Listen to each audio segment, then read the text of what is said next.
Thank you so much, Truls. And hello, everyone. I am thrilled to be here with you today at the Nordic VR Forum 2020.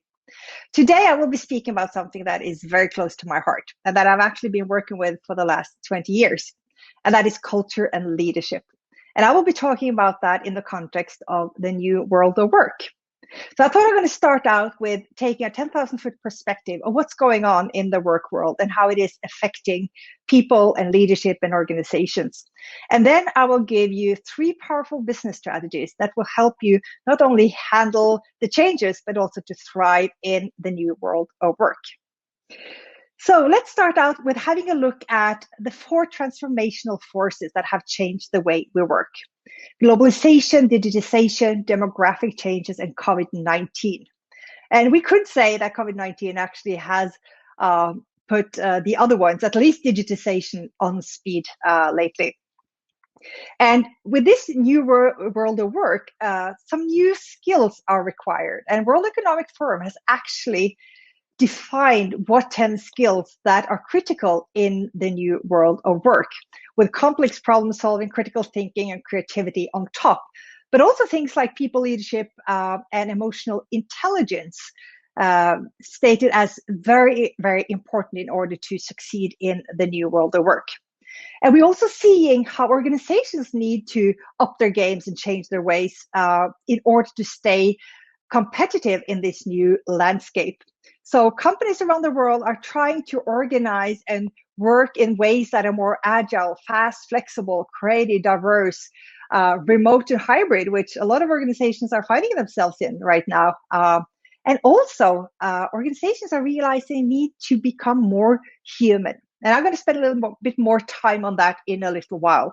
But first, let's have a look and see of how changing times also had changed the roles and the skills of the leaders. So in the good old days, or I don't know if they were good, let's say 30, 40 years ago, the leaders were typically the boss, giving orders, commanding and controlling people. And that obviously won't work in the new world of work, even though I do know there are some leaders who still try to do that. And needless to say, they're not very effective. But this is kind of described as industrial age leadership style. But the last 10 to 15 years, we have seen a shift that leaders understand that their job is to lead change, build trust, collaborate, and engage. And now we are actually seeing that leaders need to up their games even more and learn how to lead in uncertainty, handle complexity, inspire and empower their people, and also how they can lead remotely. And just to give you an example of how the work world not necessarily have quite embraced these new ways of leading yet, or not quite embraced the human aspect of their business. Forbes Inside Office did a research where they asked the 2,000 biggest companies in the world how successful they were with a company with a digital transformation. So the results of that research was that 20% of those companies said that they had been successful, and 80% said they had not been successful. But of those 80%, actually 50% told that this had been an epic failure. And on the questions of why they think they failed, a lot of companies, or most of them, they blame technology, infrastructure, internal processes, and project management. But research showed that the reason why they actually failed was that they hadn't been able to change human behaviors. So they were implementing a lot of technologies, but they were not inspiring, helping, making sure that people actually embrace this new technology. So it was not the lack of technology, but it was lack of using that made them feel that they had failed with their digitalization. Digital is 10% tech and 90% human, but organizations talk about digital as if it's 90% tech and 10% human, Lucia Adams from the Times said. And usually when I show this, people nod, and I can't really see you nodding right now, but I think you might, because I think this is something everyone recognizes. And there is a new awakening around that now, because obviously it hasn't quite worked as organizations planned, and then they have to look at what is the reason, and learning to pay more attention to the human side is a new insight many organizations now are embracing. So with that, I would like now to share those 3 powerful business strategies with you that not only will help you handle changes, but also thrive in the new world of work. And that is humane leadership, conscious cultures, and high-performing team cultures. So let's dive into humane leadership. So many leaders have thought that being a leader, then you have to kind of play a role. You have to have it all figured out. You have to be the boss. You have to kind of be decisive and play this managerial role. But the fact is that that way of leading is not very effective anymore, if it ever was. So on a research, both from World Economic Forum, Accenture, and McKinsey, they have been defining what kind of attributes are most effective in the new world of work. And as you will see, that is not necessarily the kind of attribute that has been taught in business schools, or maybe not either you have seen with leaders in the past. And that is to be self-aware, authentic, flexible, caring, curious, honest, vulnerable, and brave. In other words, it is about being human.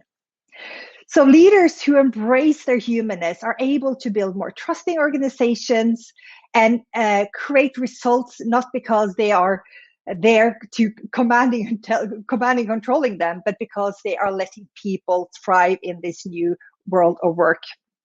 And Gallup has studied all these variables that influence culture, productivity, and well-being, especially in this situation now when people are moving towards hybrid and remote work. And the findings, no matter what kind of angle they took on the research, they found that there was one role and one role only that stood out, that really influenced how successful people were in transitioning to remote work. And that was the role of the leader. So leadership is more important than ever. And for leaders who understand that great responsibility they have to get the best out of their people and not control them, are the ones who are most successful. So I spoke with a leader here the other day, and I showed him some of the data that I just showed with you. And then he said, Annicken, now give me something to give me an Excel sheet, give me a program, give me something I can touch and measure and understand. But please, please, please don't tell me also that I have to be human.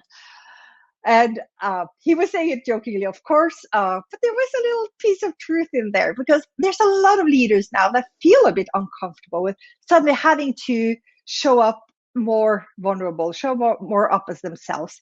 But the thing is, when we don't know exactly what is happening, and there's been so many changes recently, and the changes will not stop, if you think you pretend you're in control, there is no way you are in control, and people won't trust that. It's much more authentic saying that, I don't know, I have no idea, but hey guys, let's figure out this together. So being more human is to be more open, honest, and vulnerable. And it is a brave thing to do, but it's also the right and the most effective thing to do in the new world of work. Because the fact is that you will never have as much power as when you give your power away. When you stop thinking that you have to be in control, or that you, the only one, is responsible. When you stop having that kind of mindset and start letting go of control, you will see people stepping up in a new way. They will take initiative, they will thrive, and they will excel in their jobs, not because you tell them to do that, but because they really, really want to do that. So finding your humanness and showing up as a more humane leader is a really, really powerful and effective thing to do in the new world of work. The second powerful business strategy in the new world of work is conscious culture. So there's been a lot of talk about culture lately. It's kind of a buzzword, and people sometimes refer to it as foosball tables and cookies in a jar and Friday beer. And that is not culture. That is nice perks, but it's not culture. Culture is basically how you show up every day. It's what you do. It's how you do it, how you solve problems, how you build products, how you collaborate, how you speak to each other, how you treat your customers. It's all those things that you do that becomes your culture. And there's basically 2 ways to approach your culture. You could either do it consciously, which is about looking at where you're at, looking at where you need to go, looking at what kind of culture you need to have and build in order to get there. And then look at the culture you have and say, okay, what are the things we need to reinforce and do more of? What are the things we might adjust or do less of, or maybe change entirely? And then together be aware and deliberate about how you all show up every day. That is to build conscious cultures. The other way of approaching culture, that is to do it unconsciously, which is basically doing nothing and just letting the culture happen by chance. And strangely enough, this is the approach most companies are taking. So if you're serious about building culture, one thing is to engage your team in that discussions of where you're at and where you need to go. But it also to start talking about what it is that unifies you. What are the values that you share? Because the values that you share will form the way you think, your mindsets. And your mindsets will form your behaviors. And your behaviors will ultimately become your culture. So being aware of who you are, what you believe in, how you show up, that is how you can start shaping the kind of culture that you need. And it's also about how you communicate and collaborate on a day-to-day basis. So I do hear a lot of people talking now and saying that, in this remote work, it's really hard. The culture is struggling and we're not able to communicate, collaborate, and this is not working. Well, the thing is, that hasn't to do with whether you're remote or not, technology or not. It has to do with mindsets and what you do and what you prioritize. Because I've seen people working, in the same office or in the same sofa, but working so individualistic that 1 + 1 + 1, just get 3. It's just like the result is just the sum of its parts.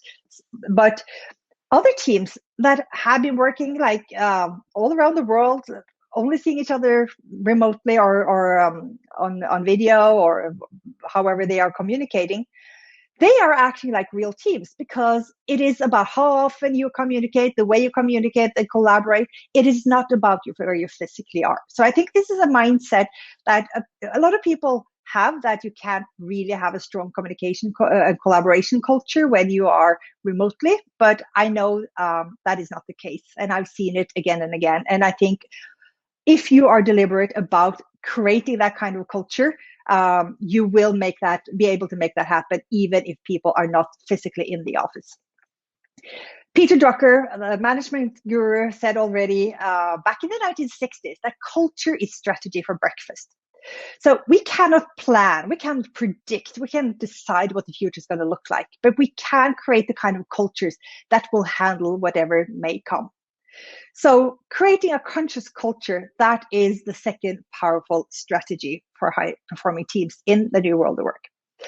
Which leads us to the third one, which is the high-performing team cultures model. And I'm just very quickly going to take you through this one. But I want to say that working with this model, working with these building blocks is really a powerful way to create the kind of cultures that are not only happy and thriving in their jobs, but are also performing way, way better than those who are not paying attention to these elements. So if you think about Maslow's hierarchies of needs, it's a little bit of the same, that at the bottom, you have purpose and identity and trust, which are fundamental for teams to operate and function and co-create and create the kind of culture that is able to deliver great performance in spite of change. Then you have growth mindsets, which is all about the way we think and how we handle situations, especially now in changing times. It's important to pay attention to that. Do we look for problems? Do we look for solutions?